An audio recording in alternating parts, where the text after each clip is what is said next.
নমস্কার বন্ধুরা, সবাই কেমন আছেন? আশা করছি সবাই খুব ভালো আছেন। আমার চ্যানেলে সবাইকে স্বাগত। আমি আজকে আবার চলে এসেছি নতুন একটি রেসিপি নিয়ে। আমি এখানে নিয়েছি একটা বাঁধাকপি আর নিয়েছি মটরশুঁটি। আর আজকে বাঁধাকপি আর মটরশুঁটি দিয়ে একটা দারুণ স্বাদের নিরামিষ রেসিপি বানাবো। তা আপনারা আমার সঙ্গে থাকুন। এই বাঁধাকপিটাকে আমি এখন কেটে নেব একটু। এই যে পাতাগুলো আছে, পাতাগুলো আমি একটু ছুরিতে করে এইভাবে করে কেটে খুলে নেব।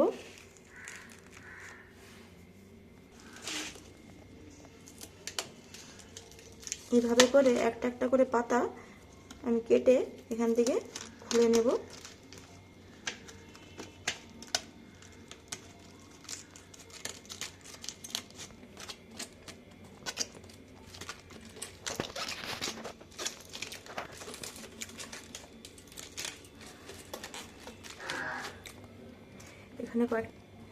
এখানে বাঁধাকপি কয়েকটা পাতা আমি খুলে নিয়েছি। পাতাগুলো খুলতে গিয়ে একটু ছিঁড়ে গিয়েছে, কোনো অসুবিধা নেই। এভাবে করে আমি খুলে নিয়েছি। এগুলোকে এখন আমি জল দিয়ে একটু ভাপিয়ে নেব। গ্যাসে একটা কড়াই বসিয়ে দিয়েছি কিছুটা জল। এরপর আমি বাঁধাকপির পাতাগুলোকে দিয়ে 2 মিনিট একটু ভাপিয়ে নেব, যাতে বাঁধাকপির পাতাগুলো নরম হয়ে যায়। আর এখানে নিয়েছি মটরশুঁটি। এই মটরশুঁটিগুলোকে আমি এখন ছাড়িয়ে নেব। এখানে আমি সব মটরশুঁটিগুলোকে ছাড়িয়ে নিয়েছি।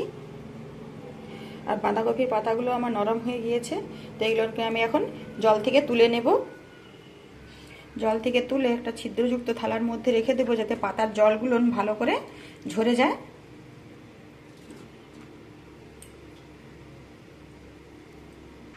এখানে আমি একটা মিক্সিং জার নিয়ে নিয়েছি। এর মধ্যে আমি এখন মটরগুলো দিয়ে দেবো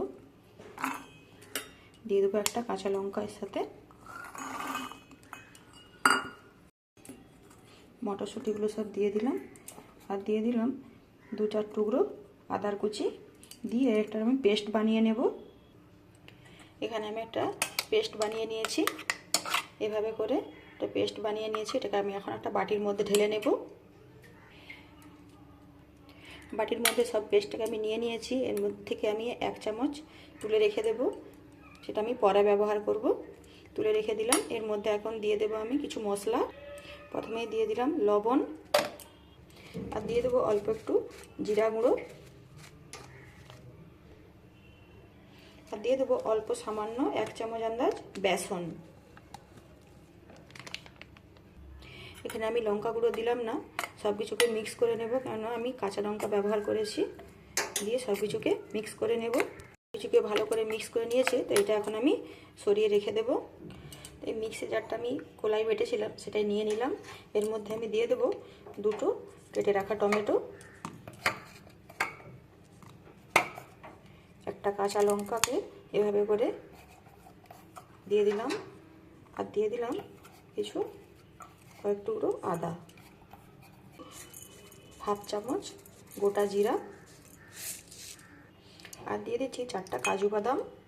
দিয়ে এটাকে একটা ভালো আমি পেস্ট তৈরি করে নেব। এখানে মশলাটা আমি ভালো করে পেস্ট বানিয়ে নিয়েছি। এখন যে পাতাগুলো আমি ভাপিয়ে রেখেছিলাম, সেই পাতাগুলোর এই পেছন সাইডের দিকে এই মোটা অংশটাকে আমি একটু কেটে ফেলে দেব, এটা মুড়তে অসুবিধে হবে। এইভাবে করে ছুরির সাহায্যে মোটার দিকের এই অংশটাকে একটু আমি কেটে দেব, যাতে এটা আমার মুড়তে সুবিধা হয়। এইভাবে করে আমি একটা কেটে নিলাম। আরও একটা আমি এখান থেকে এভাবে করে কেটে নিচ্ছি। যে ওপরে মোটার অংশটা কেটে ফেলে দিলাম। একইভাবে এটাও আমি করে নেব। তো আমি এইভাবে করে সব এই মাঝখানে মোটার অংশটাকে কেটে দিয়ে ফেলে দিয়েছি। তো এখান থেকে আমি একটা করে পাতা নেব, দিয়ে এখানে থালার উপর রেখে এভাবে বিছিয়ে এখানে যে কলাই মটরশুঁটির যে আমি পেস্টটা বানিয়ে রেখেছিলাম, এর মধ্যে দিয়ে এভাবে করে একটু ছড়িয়ে দেব। 2 সাইড থেকে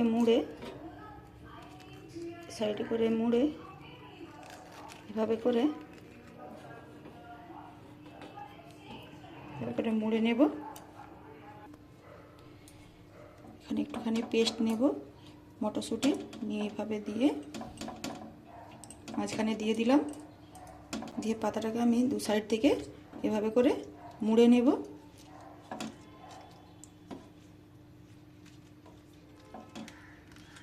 দিয়ে এভাবে করে মুড়ে নিয়েছি, দেখতে পাচ্ছেন। একটা তৈরি করে নিচ্ছি। এভাবে পাতার উপরে মটরশুঁটিটাকে দিলাম, মটরশুঁটির পেস্ট দিয়ে দু সাইড থেকে পাতাটাকে এভাবে করে মুড়ে নিচ্ছি।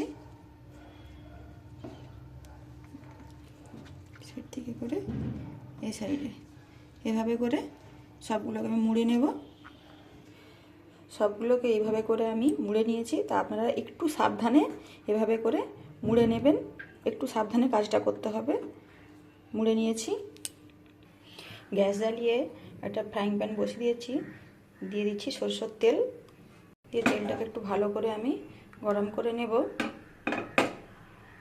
এর মধ্যে একে একে আমি এগুলো বসিয়ে দেব।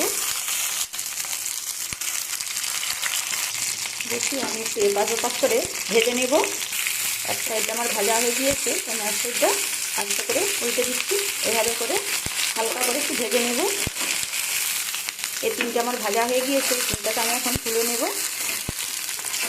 এই তিনটে ঠিক করে আমার ভালো করে ভাজা হয়ে গিয়েছে, এটাকে আমি তুলে নিচ্ছি।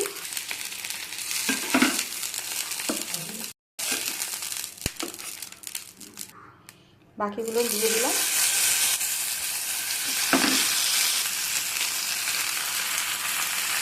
এই তিনটাকে একইভাবে ভেজে নেব একটু। এই তিনটা আমার ভাজা হয়ে গিয়েছে, এই তিনটাকে আমি এখন তুলে নেব। এখানে সবগুলোকে আমি তুলে নিয়েছি। গ্যাস জ্বালিয়ে একটা কড়াই বসিয়ে দিয়েছি, দিয়ে দিলাম সরষের তেল, দিয়ে দিলাম একটা শুকনো লঙ্কা। ফোড়নটাকে আমি ভালো করে একটু ভেজে নেব। এখন যে মশলাটা আমি করে রেখেছিলাম এই মশলাটা এর মধ্যে দিয়ে দেব।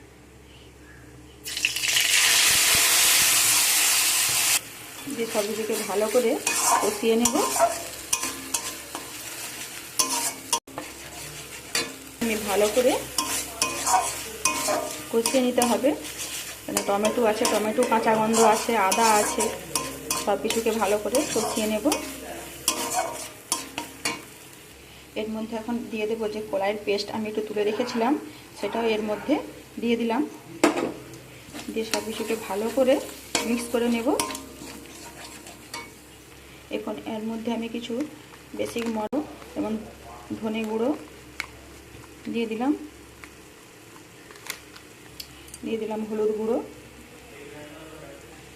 দিয়ে দিলাম লঙ্কার গুঁড়ো। দিয়ে সব কিছুকে ভালো করে আবারও কষিয়ে নেব। এখানে লঙ্কার পরিমাণটা আপনাদের সুবিধে মতো দেবেন। আমি এখানে একটা কাঁচা লঙ্কা দিয়েছিলাম, সেই জন্য লঙ্কা গুঁড়োটা আমি অল্প দিলাম। দিয়ে সব কিছুকে মশলা ভালো করে আবারও কষিয়ে নেব। এখন মশলার মধ্যে আমি দিয়ে দেবো যে মিক্সিটা আমি মশলা বেটেছিলাম, সেই মিক্সি ধোয়া জল একটু এর মধ্যে দিয়ে দিলাম। দিয়ে আবারও সব কিছুকে ভালো করে কষিয়ে নেব। এভাবে করে আমি মশলাটাকে ভালো করে কষিয়ে নেব। মশলা যত করে ভালো কষানো হবে তত তার স্বাদ ভালো হবে। এখানে মশলা আমার ভালো করে কষানো হয়ে গিয়েছে, দেখতেই পাচ্ছেন। তো এখন এর মধ্যে আমি দিয়ে দেব জল। এখানে আমি জল দিয়ে দিয়েছি। তো আপনি আপনার গ্রেভির পরিমাণ অনুযায়ী জল দেবেন। আমার এখানে ফুটে উঠেছে মশলা, তো আমি এখানে দিয়ে দিলাম লবণ আর দিয়ে দিলাম অল্প একটু চিনি। যেহেতু নিরামিষ তরকারি আর টমেটো দেওয়া আছে, সেই জন্য ব্যালেন্স করার জন্য অল্প একটু চিনি দিয়ে দিলাম। চিনি দিলে স্বাদের ব্যালেন্স খুব ভালো হবে। তো গ্রেভি আমার ফুটে উঠেছে।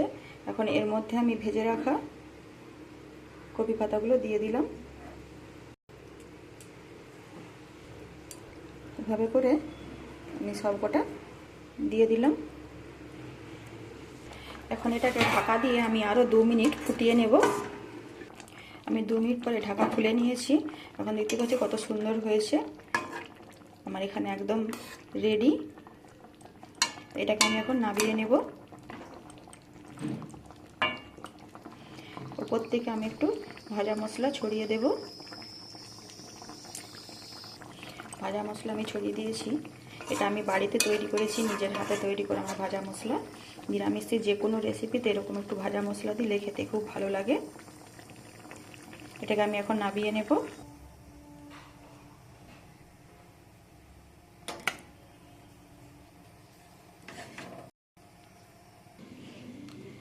তো বন্ধুরা, আজকের আমার এই রেসিপি আপনাদের কেমন লাগলো কমেন্ট করে জানাবেন। আর ভালো লাগলে লাইক করবেন, শেয়ার করবেন, কমেন্ট করবেন, সাবস্ক্রাইব করে পাশে থাকবেন।